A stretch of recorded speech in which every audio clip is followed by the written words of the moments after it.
Le goût du sang dans la gorge, après seulement 800 mètres. C'est là que j'ai compris. J'étais là, plié en deux sur le trottoir, incapable de gérer une petite brûlure dans mes poumons, alors que je prétends vouloir bâtir un empire. L'écart était insupportable. C'était une insulte à mes propres ambitions. On nous a vendu le mythe que quand on veut, on peut. On nous a fait croire que la volonté était un super pouvoir illimité. Mais en réalité, c'est un mensonge. Et ce mensonge m'a fait perdre 10 ans à faire du surplace. La vérité, c'est que ta volonté n'est pas un super pouvoir illimité, comme on peut le voir dans les films. Aujourd'hui, c'est une ressource qui s'épuise vite. Et si tu comptes seulement sur ta volonté pour te dépasser, t'as déjà perdu. La bonne nouvelle, c'est qu'il y a des moyens de pouvoir hacker ton cerveau pour que ton succès ne dépende pas de ta volonté, mais de ta biologie. Dans cette vidéo, je vais te montrer comment j'ai arrêté de forcer sur une volonté brisée pour construire un système qui m'oblige à réussir. Pour ceux qui ne me connaissent pas, moi, c'est Jérém et j'ai attendu que la motivation tombe du ciel pendant des années.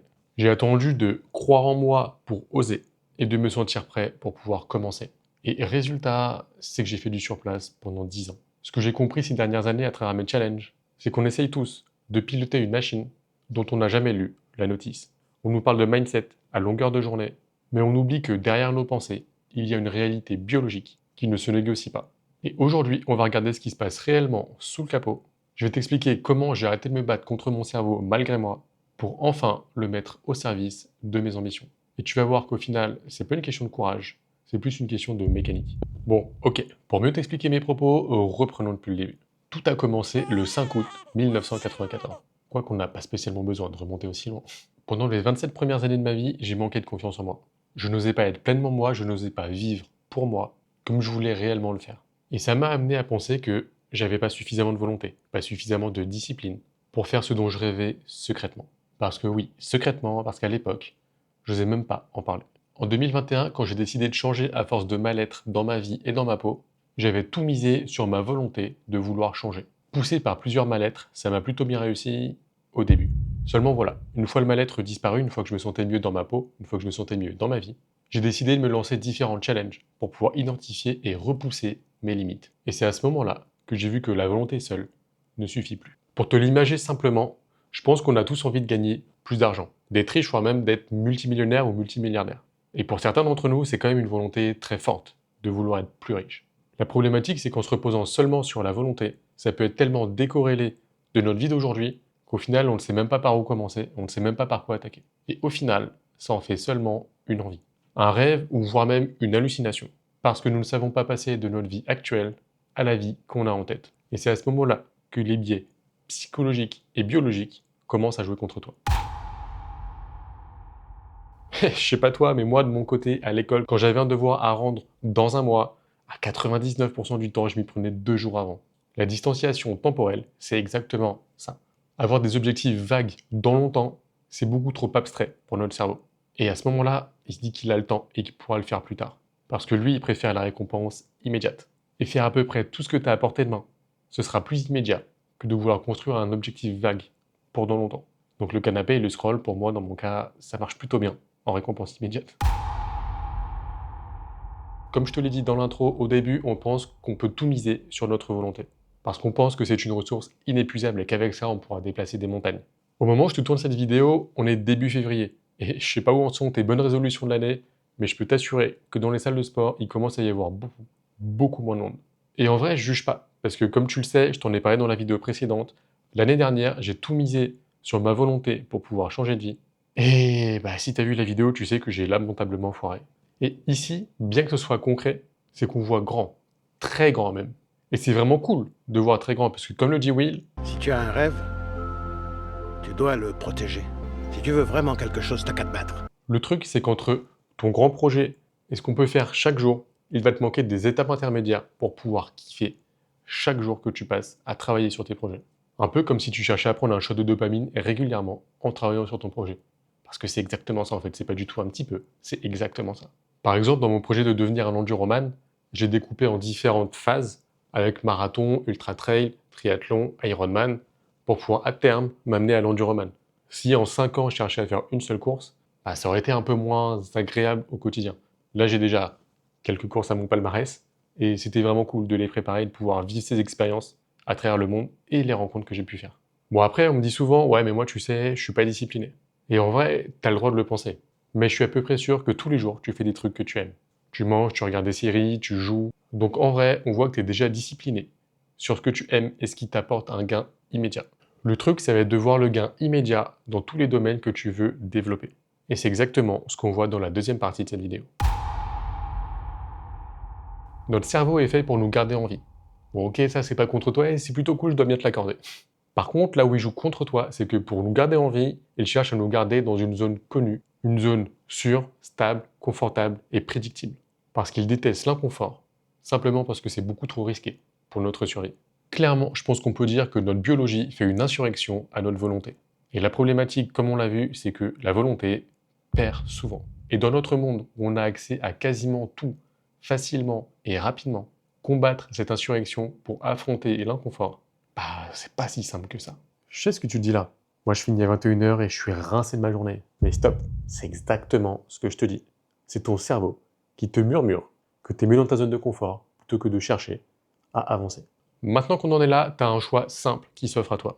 Soit tu vis ta vie en fonction de tes moyens, soit tu te donnes les moyens de vivre ta vie. Qu'est-ce que tu choisis? Si tu choisis la deuxième option, celle de te donner les moyens, alors abonne-toi, parce qu'on est au début de ce qu'on va construire ensemble et je peux t'assurer qu'on va pas lâcher. Maintenant que tu connais ton ami, ton cerveau, on va apprendre à l'utiliser à notre avantage. On passe de la théorie de comprendre ce qui se passe à concrètement comment faire pour changer. Et c'est là que ça devient intéressant. Le premier point, ça va être la preuve identitaire. Et pour ce point précis, le cerveau croit seulement ce qu'il voit. Autrement dit, tu deviens ce que tu fais. Parce que ton cerveau, c'est comme un Sherlock Holmes en puissance. Il cherche des preuves de qui tu es. Par exemple, si tu lui donnes la preuve que tu te lèves tous les matins à 6 heures, il va l'enregistrer. Il va comprendre que tu es quelqu'un qui se lève tôt. Et c'est exactement sur ce concept qu'on va s'appuyer pour accentuer ta transformation. En neurosciences, on appelle ça la neuroplasticité. Traduit simplement, tu as déjà entendu parler du fait qu'il nous faut 21 jours pour prendre une habitude. C'est le temps qu'il faut à ton cerveau pour pouvoir comprendre et intégrer de nouvelles habitudes. Adapté à l'identité, ça veut dire qu'on ne devient pas sportif par hasard du jour au lendemain. On fait du sport quotidiennement et notre cerveau enregistre qu'on devient sportif. On ne devient pas non plus entrepreneur par hasard du jour au lendemain. On entreprend, c'est ce qui fait de nous un entrepreneur et notre cerveau enregistre qu'on devient un entrepreneur. Ce qui est important de retenir ici, c'est qu'on ne devient pas prêt en attendant, on travaille pour devenir prêt. Alors je ne sais pas encore quels sont tes projets, mais ce dont je suis sûr, c'est que c'est seulement en travaillant dessus que tu auras une opportunité de pouvoir les concrétiser et de devenir l'homme ou la femme que tu veux devenir. Je suis fracassé. J'ai vraiment pas envie de courir. Putain. Mais bon. C'est dans ces moments-là qu'on fait la différence, non? Ce qui nous amène au deuxième point. Quand on dézoome un petit peu et qu'on prend le temps de regarder, on voit que l'humanité évolue face à l'adversité. Ouais, je sais, c'est pas Jojo dit comme ça, mais on fonctionne comme ça. C'est face à la douleur qu'on évolue. Et quand on sait s'en servir au quotidien, je peux t'assurer que c'est game changer. Ça paraît bête comme ça, mais c'est pendant ma préparation marathon début 2024, parce que c'était très très douloureux et très très challengeant. Ça fait beaucoup de très très d'ailleurs. Que j'ai commencé à reprendre confiance en moi et surtout à croire en ma capacité à changer de vie. Et la suite, tu la connais. Tour du monde, ultra trail, création de business, création de contenu, blablabla. On n'est pas là pour parler de moi. Donc pour le faire, prends tes objectifs, et je veux des objectifs ambitieux et challengeants pour toi. On ne parle pas d'aller chercher le point de l'autre côté de la rue. Par ambitieux, j'entends quelque chose qui te challenge et qui te sort de ta zone de confort, et qui va te forcer à évoluer pour y arriver. Prends tes objectifs ambitieux et découpe-les en sous-objectifs. Juste suffisamment douloureux, juste un tout petit pourcent de douleur, pour repousser tes limites un petit peu plus chaque jour. Vois ça comme un entraînement de sport. Tu pousses ton corps juste ce qu'il faut pour aller chercher les adaptations physiologiques, mais tu pousses pas trop, parce que sinon tu sais que tu vas te fracasser. Et bah avec ton cerveau, on fait la même chose. Et je sais que 1%, ça paraît ridicule. Pour les gens motivés qui ont de la volonté, je l'entends, je le conçois. On n'a pas la méthode miracle qui nous permet de faire on-off d'un coup.